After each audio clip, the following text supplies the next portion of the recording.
अब यहाँबाट निस्किने हो होइन अब यस्तै निस्किने महेन्द्र गुफामा छौँ हामी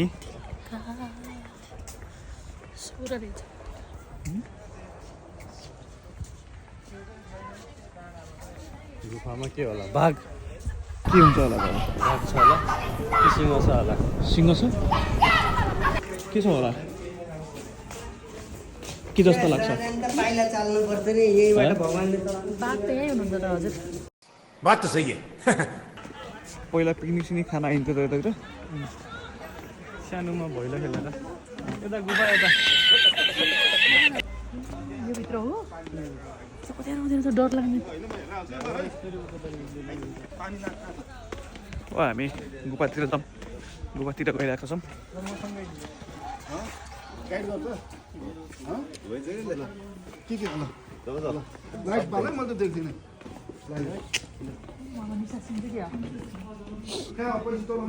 निसा सिन्दा अब हामी गुफाभित्र छिरिरहेको छौँ यो चाहिँ महेन्द्र गुफा हो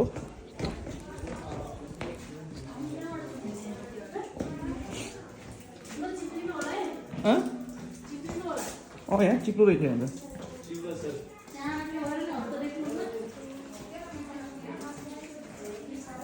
पानी पनि टप्प टप्प हुने रहेछ है माथिबाट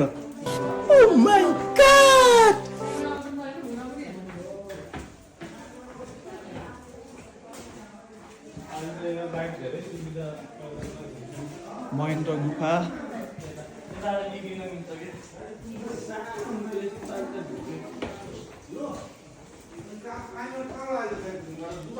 हामी गुफामा छौँ महेन्द्र गुफामा अनि हामी फर्किँदाखेरि पनि यहीँबाट फर्किने हो र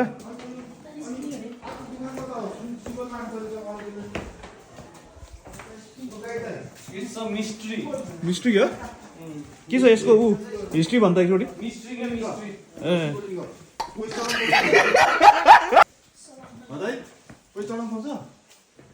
भन्नु न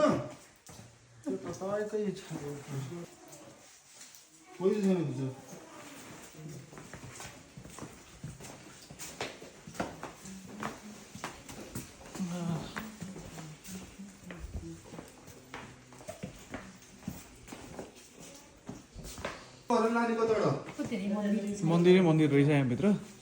मेरो बुढी चाहिँ एकदमै उस गरिराख्नुहुन्छ पूजाआजाहरू पहिला चाहिँ यस्तो मन्दिर केही थिएन ए चाहिँ सिद्धिविनायक हो चाहिँ मन्दिर रहेछ हेर्दाखेरि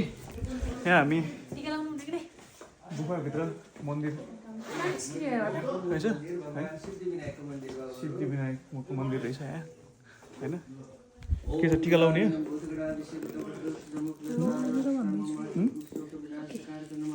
जाम न त टिका लगाएर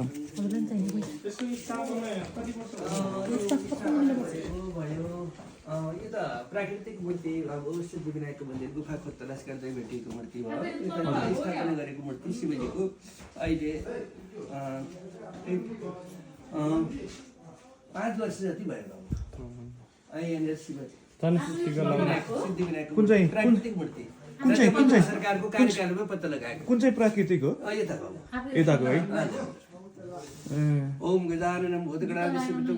नमस्कार ओम गजाननं भूतगणाधिशिवतं कपिलते जम्म प्रचार वक्षणं उमास्तव शोक विनाशकाय नमः जल सेचन गर्नु है ओम दौशान्ति शान्ति पृथ्वी शान्ति रुखदय शान्ति ब्रह्म शान्ति विश्व देव शान्ति रुखदय शान्ति वनस्पतय शान्ति सामा शान्ति रदि ओम अपवित्र पवित्र सर्वावस्थानि वतुवा एस स्मरन्ते पुनरिकाच सभयमंडरा शुचि ओम शान्ति शान्ति शान्ति टिका सिका लगाइयो होइन यहाँ महेन्द्र केभित्र चाहिँ मन्दिर पनि रहेछ सिद्धिविनायकको अब हामी फर्किरहेको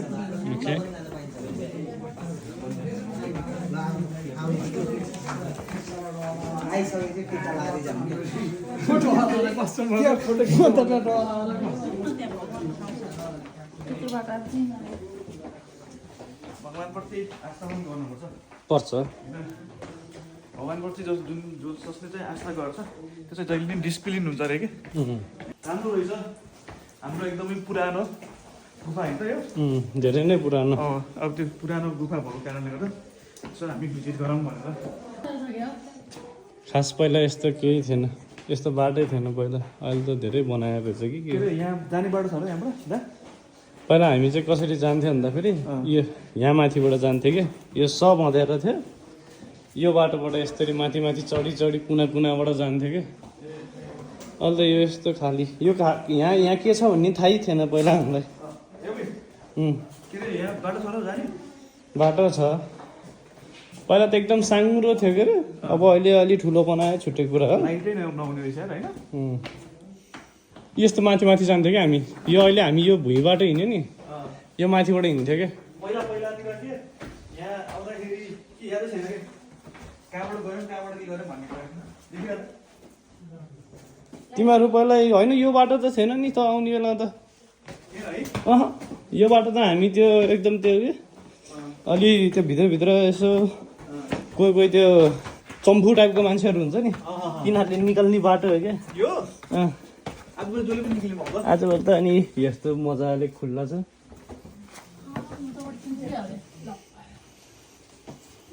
अड्किन्छ र अड्किँदैन हो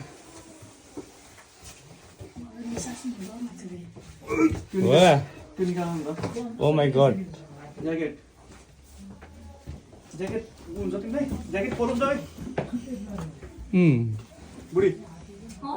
ज्याकेट फोर हुन्छ जान सपोर्ट गर्न ल्याउ ल्याउ ल्याउ ल्याउ ल्याउ ल्याउ त के भन्नुहुन्छ अब हामी यहाँबाट निस्किरहेको छौँ हामी निस्किरहेको छौँ उताबाट अब म्याम माथि हुनुहुन्छ दिन खोजेछ क्यामेरा पो दिएछ क्यामेराले खिच्नु पर्यो नि भनेको भ्लगरको दुनियाँ हो अब ठ्याक्कै यहाँबाट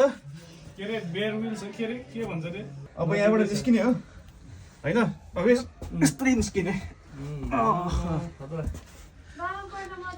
हजुरको पिठीभरि फुल लागेछ त फुल लागेछ फुल कस्तो फुल फुल परेछ म त अन्डा हो कि जस्तो लागिरहेको थियो